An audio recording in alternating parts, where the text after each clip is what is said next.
Cinema కథ ఒప్పుకోవడానికి one reason అండి. మన మన భారతదేశంలో let's think about our nation. ఆ నేషన్ ఈరోజు ఇలా ఉండడానికి కారణం చాలా చాలా వారియర్స్ ఉన్నారు, చాలామంది ఉన్నారు. కొన్నిసార్లు వాళ్ళ గురించి మనం చెప్పుకోము, మన టెక్స్ట్ బుక్స్లో ఉండవు. మనం ఎప్పుడు ఫేమస్ కింగ్స్ గురించి మాట్లాడుకుంటాం, లైక్ కృష్ణదేవరాయ కానివ్వండి, కాటమరాజు కానివ్వండి, ఇలాంటి రాజుల గురించి మాట్లాడుకుంటాం. కానీ ఆ ఫుట్ సోల్జర్స్, ఎవరైతే చిన్న సోల్జర్స్ ఉంటారో వాళ్ళ గురించి మనం ఎప్పుడు ఎక్కువ మాట్లాడుకోము.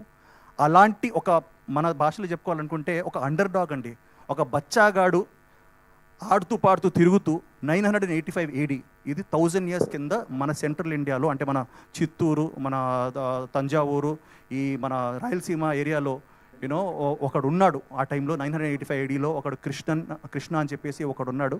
వాడి కథ ఇది. వాడు ఎలా పైకి వచ్చాడు, ఎలా ఎదిగాడు, వాడి డ్రీమ్స్ ఏంటి, వాడి అంబిషన్స్ ఏంటి, అండ్ ఒకప్పుడు వాడు ఒక టైంలో కింగ్డమ్నే మార్చే, హిస్టరీనే మార్చే స్టేజ్కి వచ్చాడు. సో వాడి కథ ఇది. ఇది నిజంగా జరిగిన కథ.